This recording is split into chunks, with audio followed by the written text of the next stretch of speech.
desejamos estar na Tua presença e Te adorar e Te bendizer em todo o tempo. Aleluia. Meu coração anseia estar em Tua presença, Te adorar e me prostrar, silenciar para Te ouvir.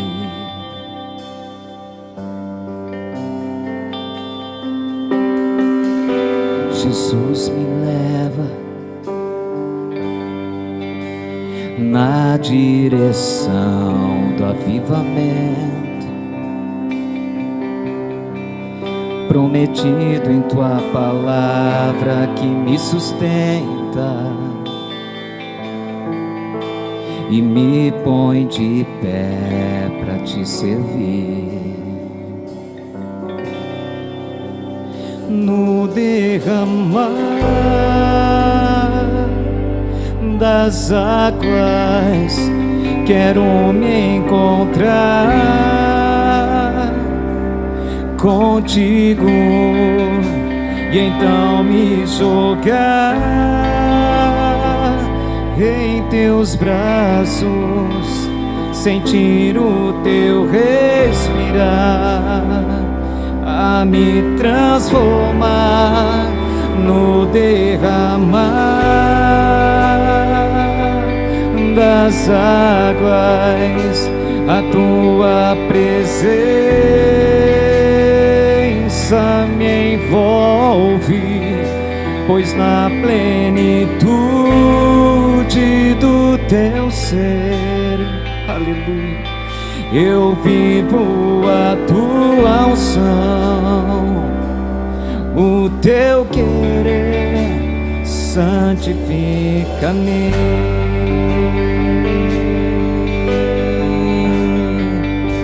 Santifica-me. Fale para o Senhor que tu estás ansioso para estar com Ele. Meu coração anseia estar em Tua presença,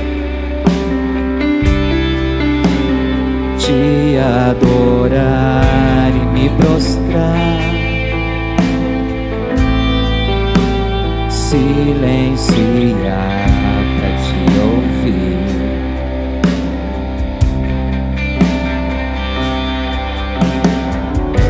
Jesus, me leva na direção do avivamento prometido em Tua palavra, que me sustenta e me põe de pé para Te servir. No derramar das águas quero me encontrar contigo e então me jogar em Teus braços, sentir o Teu respirar, a me transformar no derramar das águas. A Tua presença me envolve, pois na plenitude do Teu ser eu vivo a Tua unção, o Teu querer santifica-me.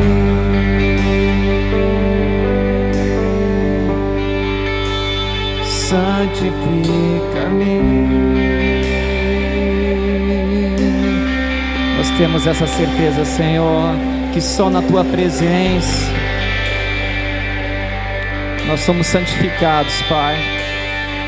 E nós cremos que o avivamento já chegou, o avivamento da última hora, antes do toque da última trombeta. O avivamento está tocando a terra, Senhor.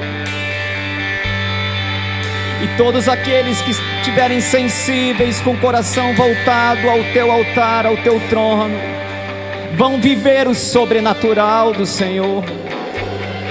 O Senhor está contando com você. O Senhor está contando com você. Abre teu coração. Sabe que o Senhor Ele sabe como trabalhar dentro do nosso coração. Ele sabe o que deve ser feito para que você possa estar vivendo numa dimensão muito maior e mais profunda das águas do Espírito. Que o derramar das águas do Santo Espírito venha tocar o teu lar, venha tocar a tua casa, o teu trabalho, onde quer que os teus pés pisarem.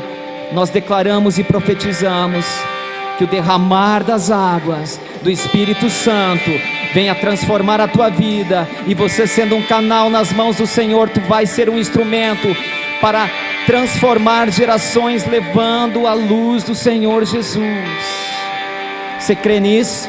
Cremos que no derramar da presença do Espírito Santo, nós somos transformados e somos usados de maneira poderosa nesta última hora.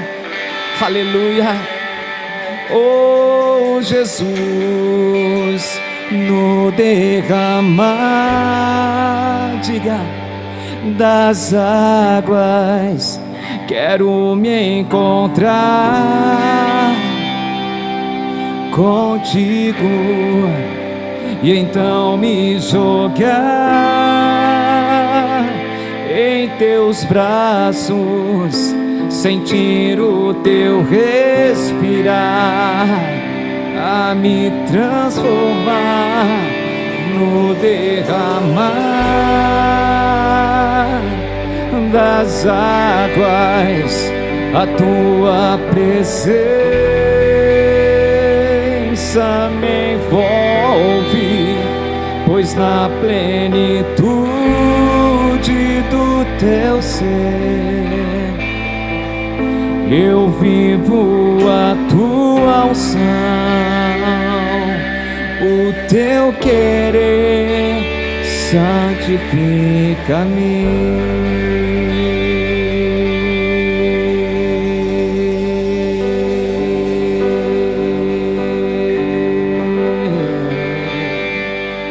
Nós cremos, Senhor. Nós cremos, Senhor. Nós cremos o teu mover, Senhor.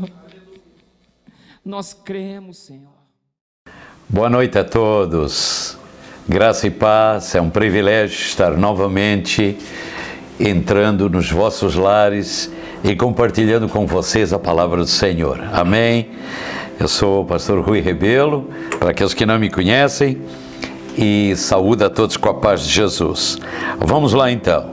Esta noite nós temos uma mensagem, eu não vou dizer diferenciada, mas vou me referir a ela como uma mensagem que sempre mexeu comigo desde os primeiros dias em que eu ouvi a sã doutrina de Cristo, em que eu ouvi a pregação do Evangelho.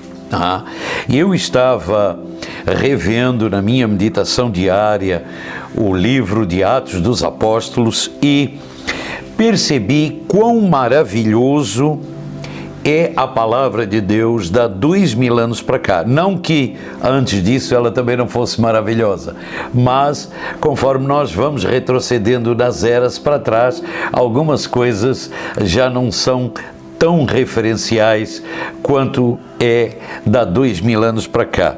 E eu estava olhando a sociedade de há 2000 anos para cá, ela também mudou muito, ok? E nós podemos ver que os dias de hoje estão novamente entrando num ciclo onde determinadas coisas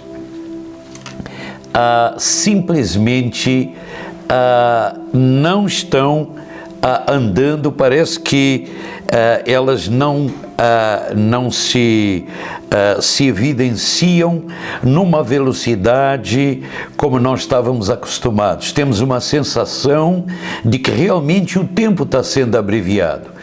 As horas continuam sendo as 24 horas, mas olhamos para o calendário e percebemos que esse tempo atual está passando mais rapidamente. É um mistério, mas vamos lá, a palavra de Deus fala alguma coisa sobre isso. Mas vamos ficar nas coisas que são mais concretas. Gostaria que todos vocês viajassem comigo, pelo menos na vossa imaginação, para 2000 anos atrás, para a primeira igreja em Jerusalém, no tempo dos Atos dos Apóstolos, ok? E ao eu ler a palavra de Deus em Atos dos Apóstolos, eu comecei a perguntar a mim mesmo, como é que eu realmente estou vendo a Bíblia?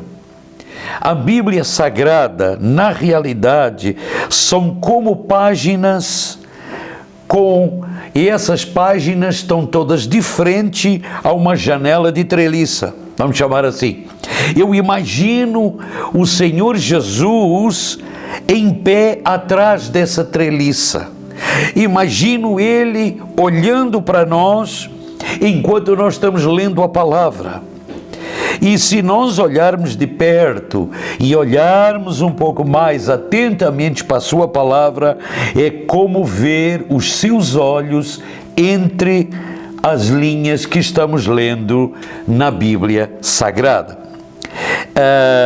Esse é um lado das coisas de Deus. Eu normalmente não falo dessa forma, que eu chamo de percepção espiritual, ok? Na realidade são imagens que a gente imagina que no mundo e na dimensão do sobrenatural de Deus que a gente não conhece, a gente pode apenas enxergar e ver isso ou perceber isso pelo Espírito de Deus que habita no nosso espírito, ok? Então,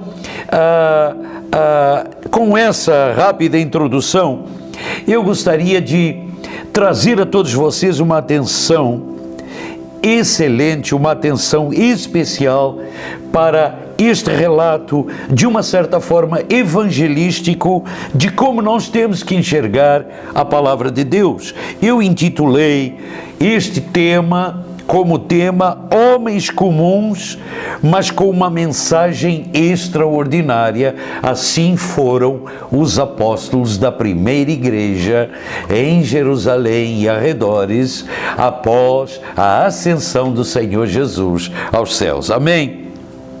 Eu creio que Deus, pelo seu Espírito Santo, esteja nos falando, como nos primeiros tempos, através da sua palavra. Gostaria que vocês observassem comigo o livro de Apocalipse. Apocalipse capítulo 2, versículo 7, o último livro da Bíblia, nos diz assim: quem tem ouvidos, ouça o que o Espírito diz às igrejas. Ao vencedor, dar-lhe-ei que se alimente da árvore da vida que se encontra no paraíso de Deus. Então nós, com essas palavras, precisamos de entender que se são as últimas palavras escritas há 2000 anos atrás, aproximadamente, por um dos apóstolos do Senhor, elas devem ser as palavras que nós agora mais precisamos de levar em conta para aquilo que Deus nos está dizendo para fazer na nossa era, na nossa geração, correto? Amém?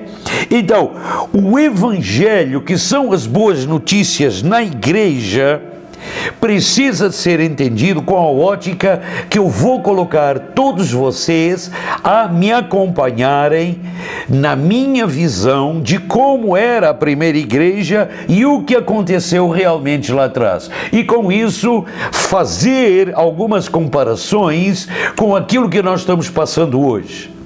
Nós estamos passando tempos, como eu sempre brinco, tempos dramáticos, mas tempos fantásticos com Deus. Dramáticos porque o mundo ao redor da gente realmente não está bem. mas fantásticos, porque quem crê em Jesus e no seu poder enxerga no natural e na dimensão espiritual as maravilhas do Senhor. O livro de Atos dos Apóstolos é o livro-chave. Ele nos mostra como os discípulos começaram a cumprir a grande comissão. As boas novas, que são as boas notícias, a palavra grega para evangelho é evangelion, tornou-se o evangelho, tornou-se o modo de vida daqueles homens, daqueles apóstolos. Eles foram, na realidade, os pioneiros de um conceito que hoje é amplamente difundido, que é a Igreja de Cristo na Terra. Mas eles foram os pioneiros que lançaram os alicerces para o que eu chamo a Igreja Mundial. Eles foram os inventores, por assim dizer, de missões. O Evangelho nunca tinha ido às nações.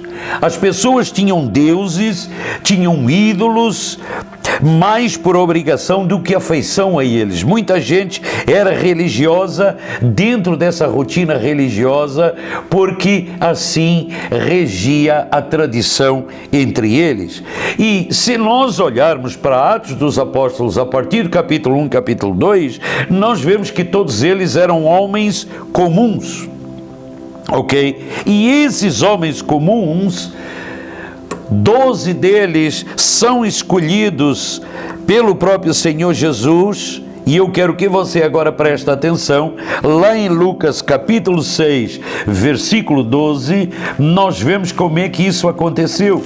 E o Senhor Jesus, após ter passado um tempo em oração, conversando com o Pai, inspirado com Deus Pai, inspirado pelo Espírito Santo, escolhe os seus discípulos, porque Lucas capítulo 6, versículo 12 diz: naqueles dias retirou-se para o monte a fim de orar, e passou a noite orando a Deus.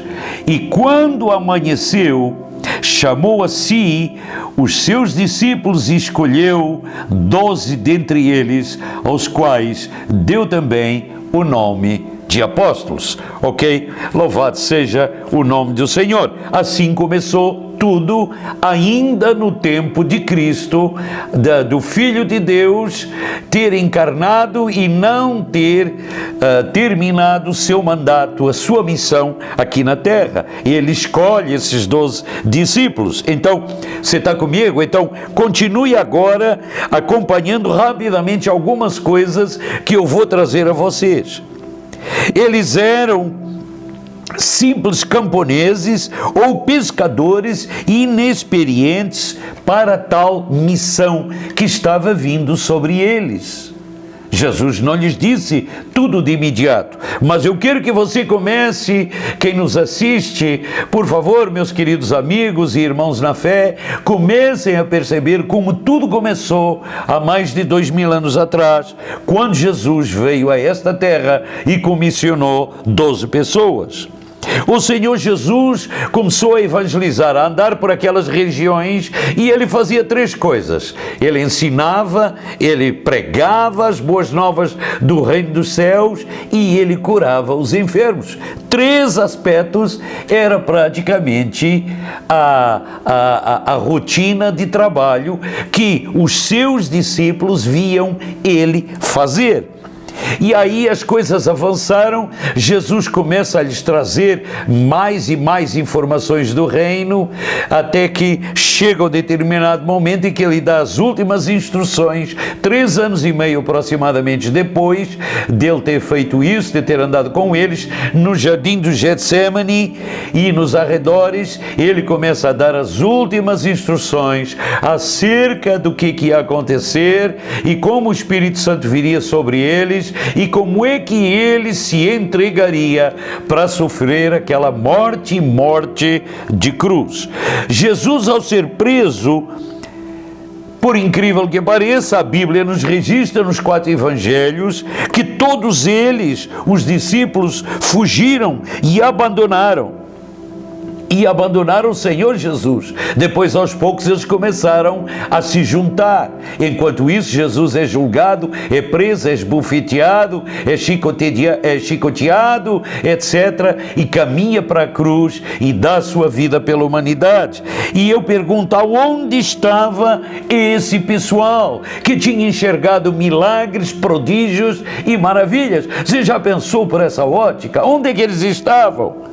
A grande comissão que o Senhor Jesus traz em Mateus 28, após ele ter ressurgido naquele momento, depois, antes de Atos dos Apóstolos, em Mateus 28, nós vemos que o Senhor Jesus faz um tremendo esforço para reunir aquele pessoal novamente, ok? E trazer-lhes a eles a verdade para dizer, ei filhos, o que eu disse que eu ia fazer, eu fiz. E se eu fiz, agora começa o vosso trabalho. E eu faço a pergunta, a grande comissão colocada nas mãos dessa turma, sinceramente. Ou seja, eu estou fazendo o meu comentário olhando de fora para dentro de uma coisa que já aconteceu. Não sei quantos é que pensaram isso, tá? Mas eles eram ignorantes quanto ao mundo, esse pessoal, tá? Esses 12 apóstolos, eles eram ignorantes quanto à política, quanto à filosofia, tinham apenas as tradições da própria região em que viviam. Ok? E se nós observarmos bem e fizermos uma comparação, gregos, a influência grega trazia a sabedoria e os romanos, a influência romana, trazia a força. Os romanos eram os conquistadores e os gregos eram da sabedoria. Mas esse pessoal, em absoluto, não tinham nem uma coisa nem outra. E a grande pergunta é, o que poderiam fazer esses sem educação para ganhar o mundo? Observem, Jesus, ao ressuscitar, teve que repreendê-los. Antes de Mateus 28, você observa isso, e também nos outros evangelhos. Teve que repreendê-los, pois eles não criam no que viram.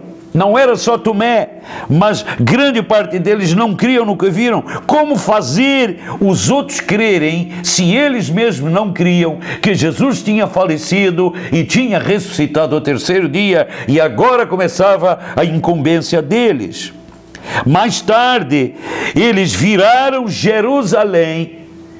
Alguns dias depois, 50 e poucos dias depois, viraram Jerusalém do avesso e todo o Império Romano, porque o batismo com o Espírito Santo veio no dia de Pentecostes sobre aquelas 120 pessoas que decidiram levar Jesus a sério.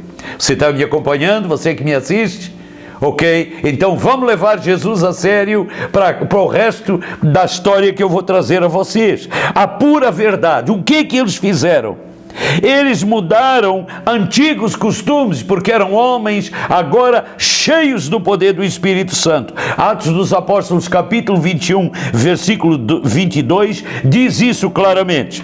Eles pregaram o Evangelho e mudaram tradições e costumes que eram leis fixas naquela nação já há muito tempo.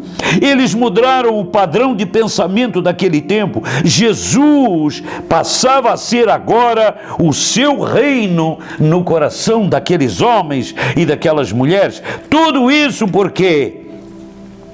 Porque 12 homens, embora ignorantes, tinham aceitado decidir andar na grande comissão com o poder de Deus. Amém? Ok? Pegou a primeira pincelada da imagem que eu estou querendo trazer para vocês.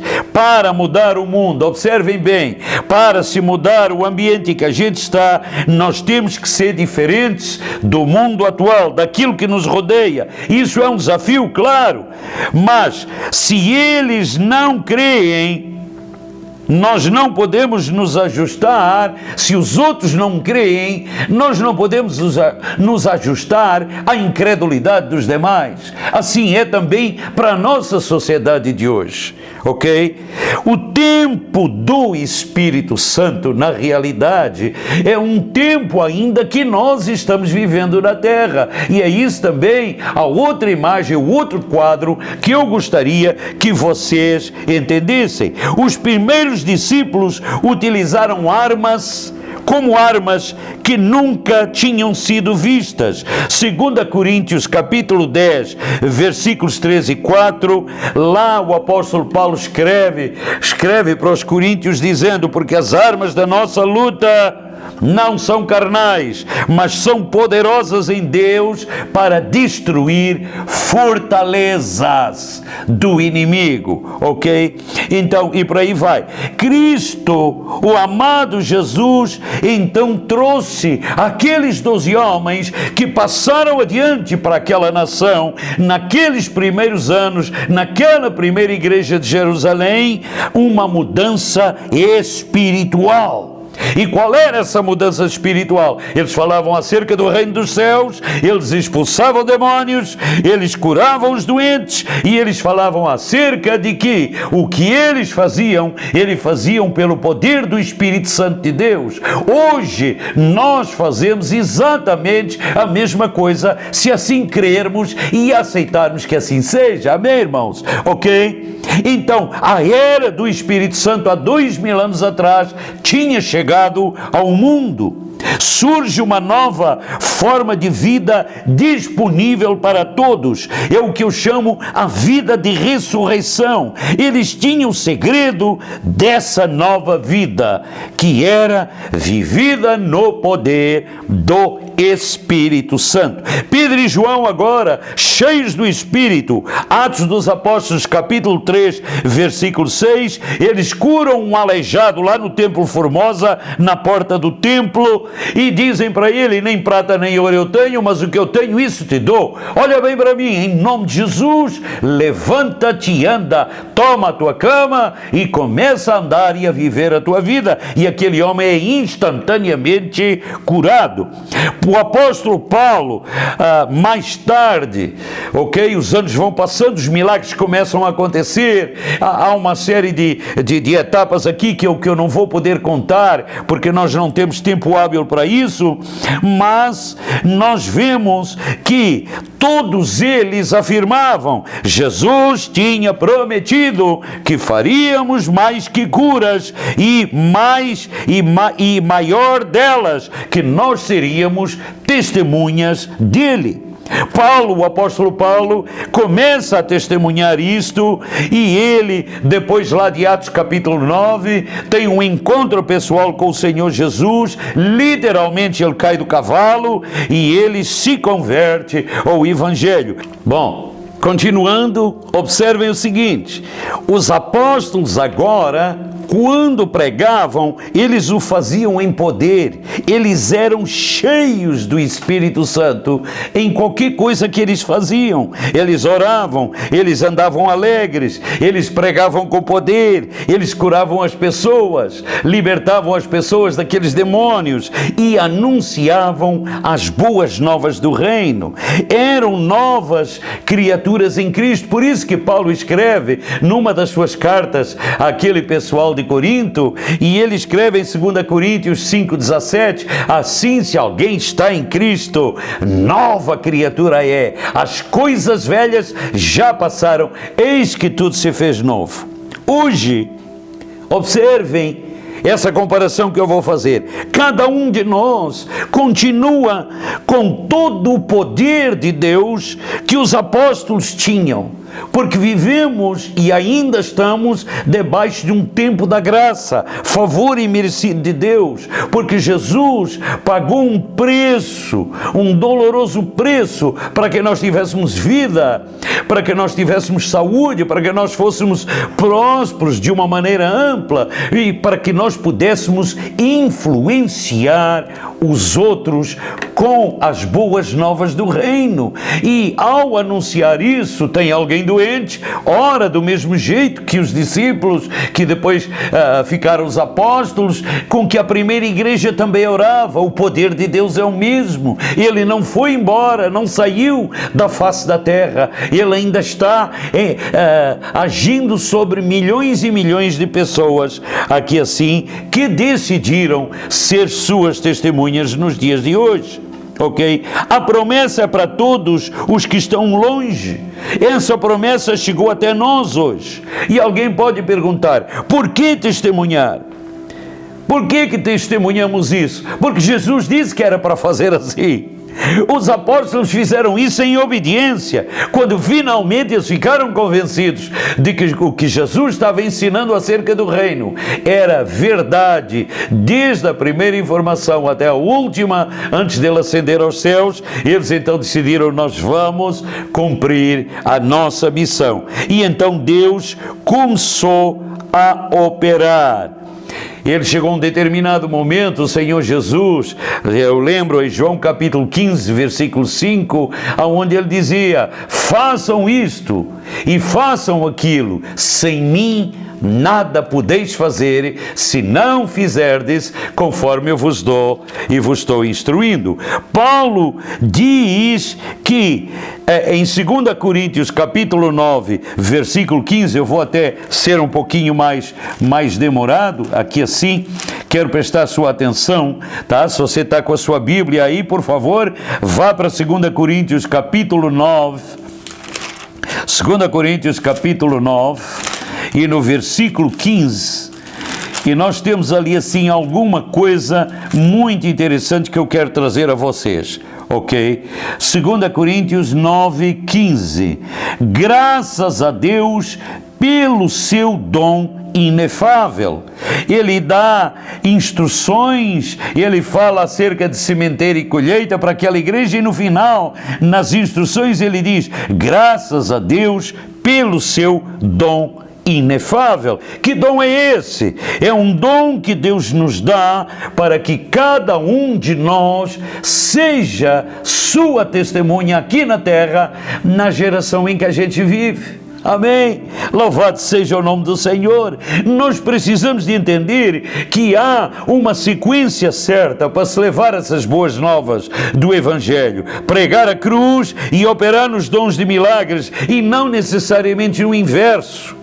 Embora no inverso também muitas vezes possa funcionar. Testemunhamos a morte e ressurreição de Cristo, testemunhamos a vida de Jesus, morremos para o pecado e vivemos para a justiça. Se Cristo vive, nós viveremos também. É isso que as pessoas precisam de perceber, que funciona em nós, e se funciona em nós, também funcionará para você.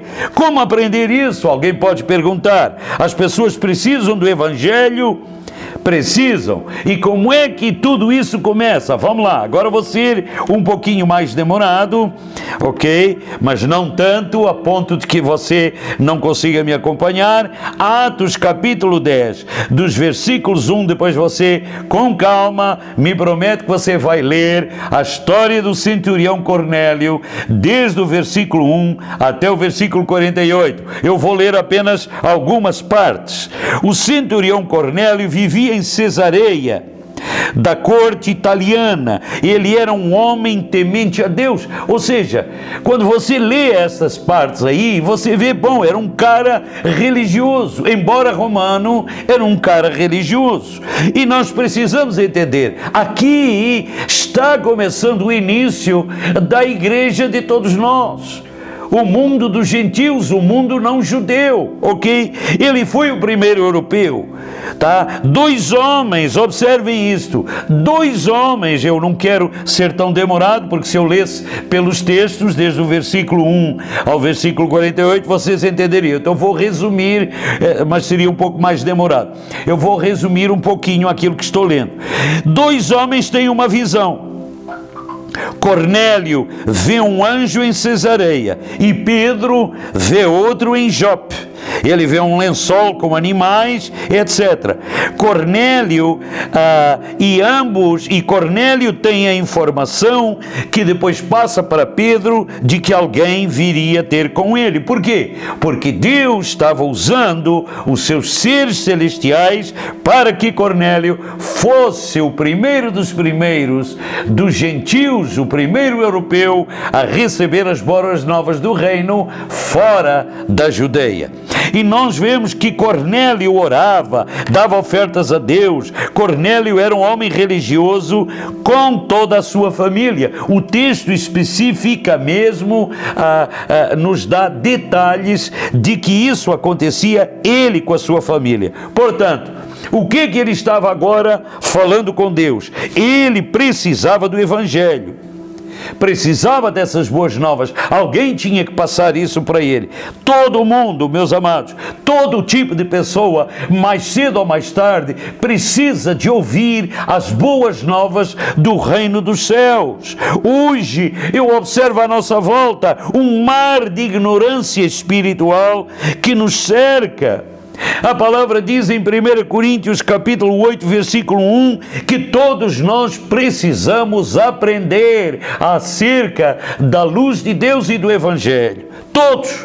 Deus não faz acepção de pessoas, mas Deus quer que todos possamos aprender. Vivemos numa era mais intelectualizada, uma era mais acadêmica, uma era também cheia de distrações e de ocupações diversas, mas precisamos entender que cada pessoa nascida de novo, que aceitou a Cristo, é chamado para ser uma testemunha, e essa testemunha não é apenas de vez em quando, ela é, independente do seu trabalho secular, é uma testemunha de tempo integral, é um dom que não dá para se negligenciar com ninguém. Meu querido amigo, se você ama Jesus e se você tem o seu coração para Jesus, não entenda errado o que eu estou falando, entenda da maneira certa. Deus não faz acepção de pessoas e Ele deseja que cada um de nós seja sua testemunha tempo integral. Isso quer dizer o que na prática? Quer dizer que na realidade nós temos que aproveitar todas as oportunidades, agora que são 2000 anos passados, para influenciarmos e criarmos um clima acerca das boas novas do reino, desde manhã, quando acordamos, até que a gente à noite, ao anoitecer, adormece, para recompor a força física, ok? Ok, amados, o Evangelho é a expressão do amor de Deus, não podemos esquecer esse lado. A conversão de Cornélio e sua família foi o primeiro evangelismo transcultural. Duas culturas, judia e romana, estavam se encontrando pela primeira vez há 2000 anos atrás, e eles fizeram um bom trabalho, porque estamos todos nós aqui falando 2000 anos depois acerca dessa situação. Era o início do novo tempo, com diferenças culturais se adaptarem ao Evangelho do Reino. Um passo pequeno, aquele homem Ananias, quando orou por Saulo de Tarso para ser o grande apóstolo evangelista Paulo de Tarso, foi um passo pequeno, mas foi gigantesco, porque chegou até nós hoje.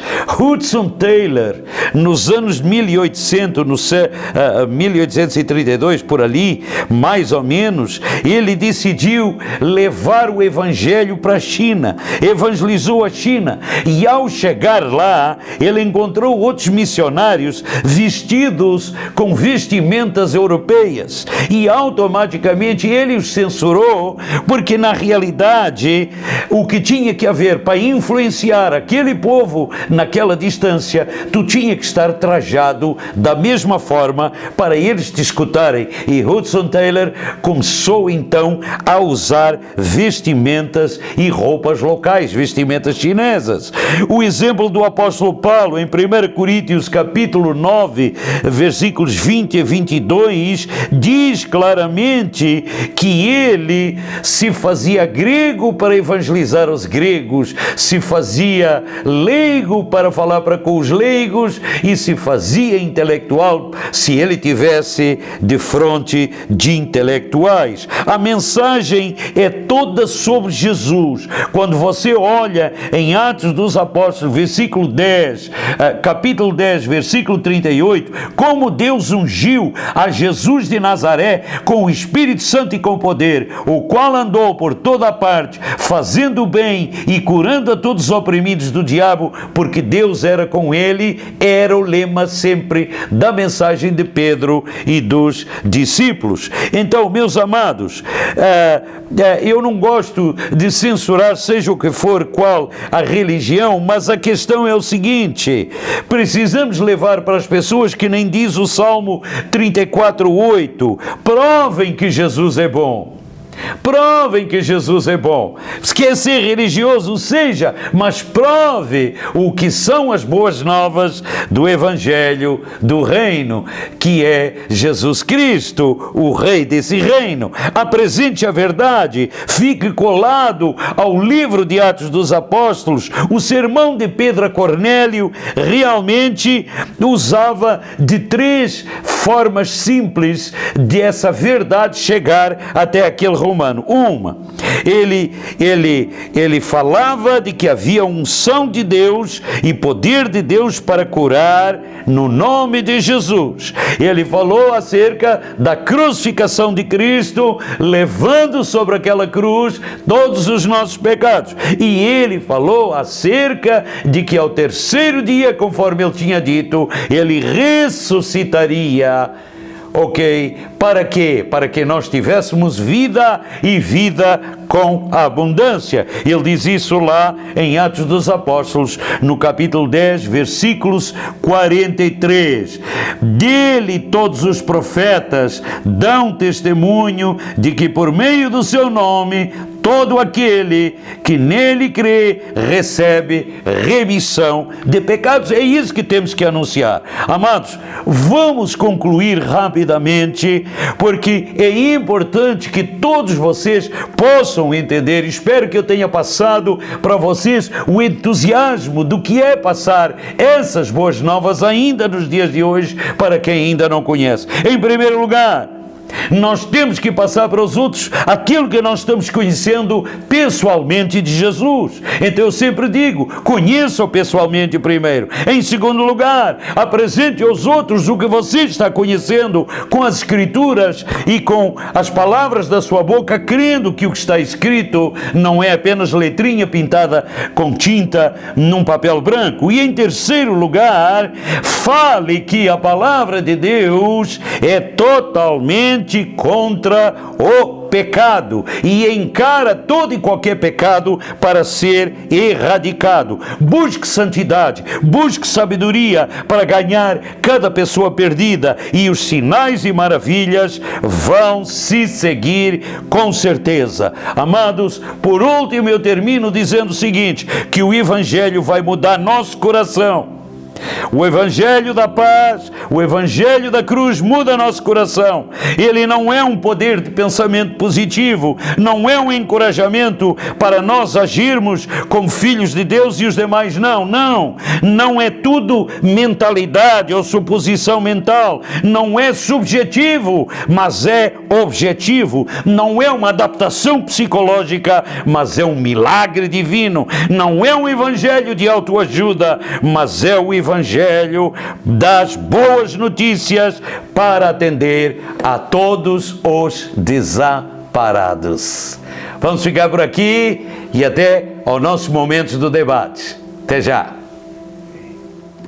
Graça e paz, queridos irmãos, sejam muito bem-vindos a mais um quadro Derramar Responde, e hoje nós trazemos novas perguntas à mesa para debatermos sobre o assunto que foi ministrado há instantes pelo pastor Rui, amém? Para que isso fique bem alicerçado no teu coração, amém?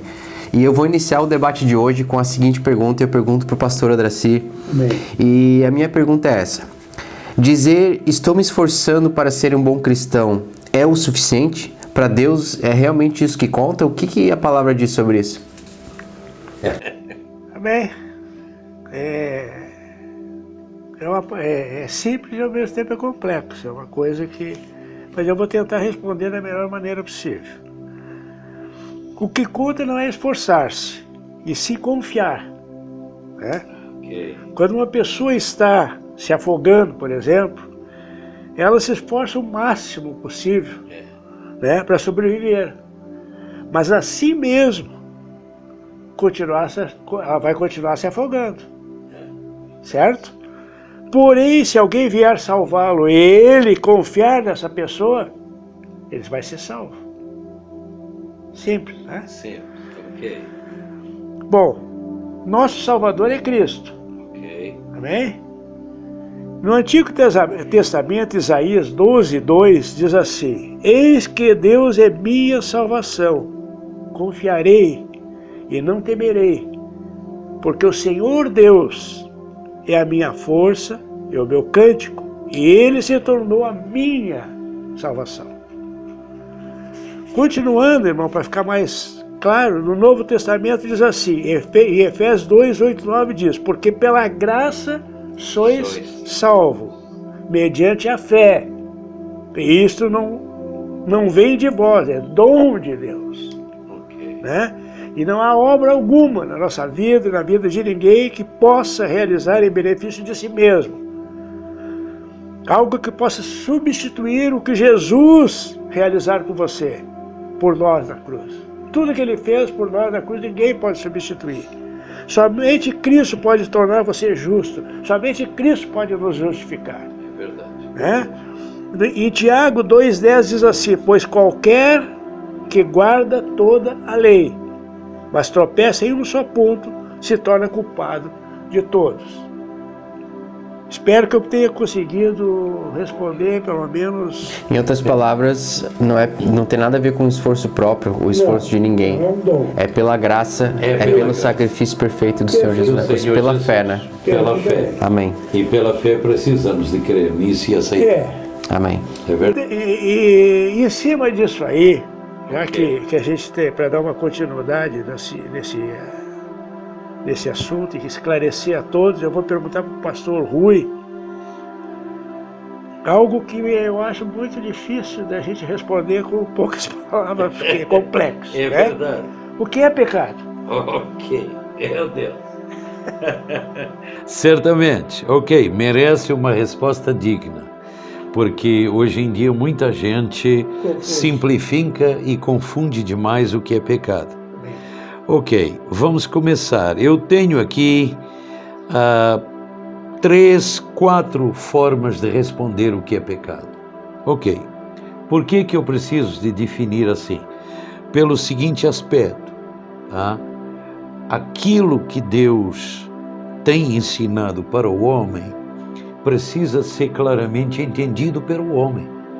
Ok, pecado não é uma coisa complicada de ser entendida, mas tem que ser como toda a moeda tem 2 lados, ou seja, tu tem que entender um lado e o outro também, ok? E não fazer disso uma confusão. Então, a resposta básica, o primeiro tipo de resposta é: pecado é qualquer desobediência à lei divina de Deus. E eu vou dar bases bíblicas para isso. 1 João 3:10, primeira carta a João 3:10 diz: Nisto são manifestos os filhos de Deus e os filhos do diabo. Todo aquele que não pratica justiça não procede de Deus, nem aquele que não ama ao seu irmão. Ok, desobediência à lei divina. Também é tudo que moralmente estiver incorreto. 1 João capítulo 5, versículo 17, diz: toda a injustiça é pecado, e não há pecado. E há pecado também não para a morte. Ok? Essa é a segunda parte. A terceira parte, que eu creio que é muito importante, é a falta de fé na palavra de Deus. Ok? As pessoas, pecado é também não ter fé na palavra de Deus. Já está pecando, exatamente. Não provém de fé, né? Não provém de fé. Porque João capítulo 16, versículos 8 e 9, diz assim: quando ele vier, o Senhor dizendo, quando ele vier, ele, Jesus, vier, convencerá o mundo do pecado, da justiça e do juízo. E do pecado porque não crê em mim. Ele falando, perdão, acerca do Espírito Santo. Ok? Então, essa falta de fé na palavra já é pecado. E o outro aspecto é a pessoa se entregar a práticas duvidosas. O que são práticas duvidosas? Tá? Use a sua imaginação, quem nos está assistindo. Romanos 14, 23 diz: mas aquele que tem dúvidas é condenado se comer, porque o que faz não provém da fé, se ele for comer, ok? E tudo que não provém de fé é pecado, ok? Então, prática duvidosa simplesmente já passa a ser pecado. E tem mais dois outros aspectos que eu acrescentaria rapidamente.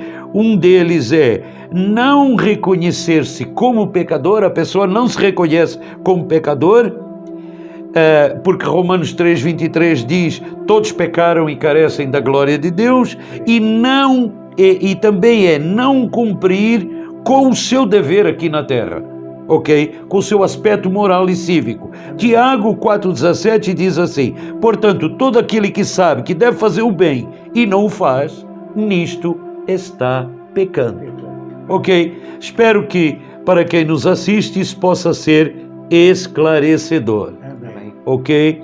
Cleiton, eu repasso então para você a última parte desse debate e para nós então seguirmos a mesma linha, alguém pode dizer, bom, diante do que eu estou ouvindo, sendo assim, eu acho que eu tenho que abandonar muita coisa. Será que é isso mesmo?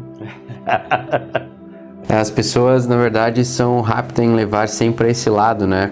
As pessoas que ainda não conhecem o Senhor estão recebendo a palavra e cogitando, tá, mas, né? O que eu ganho ou ainda assim, o que eu tenho que sacrificar, né?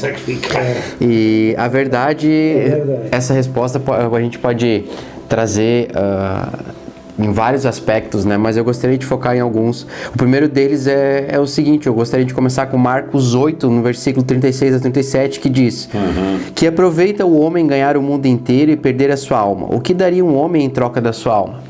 Então, o primeiro ponto aqui é: será que realmente vale a pena se segurar as coisas deste mundo em troca da tua alma? Né? Então, quando tu cogita e olha o que o Senhor Jesus está nos dizendo aqui, cara, não tem nada que valha mais do que você, né, se sacrificar e crer no Senhor e receber o melhor de Deus para salvar a tua alma. Perfeito. O segundo aspecto está lá em Lucas 18, nos versículos 29 e 30, que o Senhor Jesus diz: em verdade vos digo que ninguém há que tenha deixado casa, ou mulher, ou irmãos, ou pais, ou filhos, por causa do reino de Deus, que não receba no presente muitas vezes mais, e no mundo por vir a vida eterna. O que ele está dizendo aqui? Que existe uma recompensa pelo sacrifício, pelas coisas que você tem que deixar para trás deste mundo que você estava acostumado a viver, né? E na verdade, quando tu começa a conhecer o Senhor e identificar essas coisas, o que está de errado na tua vida, e começa a filtrar, tu vê que na verdade não é sacrifício nenhum você deixar as coisas do mundo, né? Na verdade é algo que está fazendo, está melhorando a sua vida 1000 vezes mais, né? E ele diz aqui que ainda assim, mesmo que seja pro teu próprio bem, ainda assim por você fazer isso, você ainda vai ser recompensado. E não só depois na eternidade, mas aqui no presente, enquanto estivermos aqui. Amém. Né? O outro aspecto que eu gostaria de falar também é que salvação não é repreensão, e sim orientação.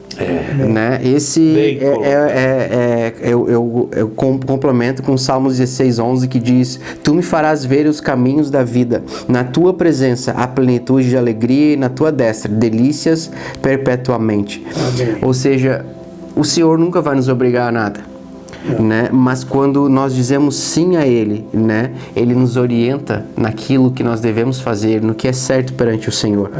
Né? E eu finalizo dizendo lá em 1 Coríntios, no capítulo 2, no versículo 9, né? Que na verdade ele confirma aqui que nós estamos fazendo um investimento, Amém? O sacrifício que a gente faz, né? Das coisas... né? O sacrifício de louvor, o sacrifício de buscar o Senhor, né? De enfrentar esse mundo, né? Pelo nome do Senhor Jesus Cristo. Na verdade, é um investimento que todo cristão está fazendo para a eternidade. Na realidade é um privilégio, né? Exato. Na verdade, a palavra diz que o Senhor Jesus mesmo disse, né? Não se preocupem em acumular tesouros neste mundo, mas sim tesouros no reino dos céus, onde a traça não pode comer e o ladrão não pode roubar. Isso. Né? E em 1 Coríntios, no capítulo 2 e versículo 9 diz: mas como está escrito, nem os olhos viram, nem os ouvidos ouviram, nem jamais penetrou no coração humano o que Deus tem preparado para aqueles que o amam. Né? E não só aqui nessa terra, mas no mundo por vir. Amém? Então, quando alguém pergunta... quando alguém faz uma pergunta do que você tem que sacrificar, a verdade é que tu não vai estar sacrificando nada, tu vai estar ganhando tudo. Amém. Amém? Quando você diz sim para o Senhor Jesus e você nega o mundo. Amém? Você, no primeiro momento, pode parecer que você está sacrificando algo, mas você não está.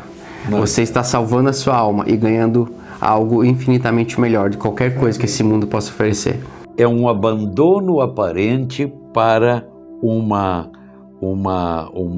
abundância de coisas que a gente não imagina a extensão delas, né? Que maravilha! Louvado seja Deus! Que Deus abençoe a todos. Amém.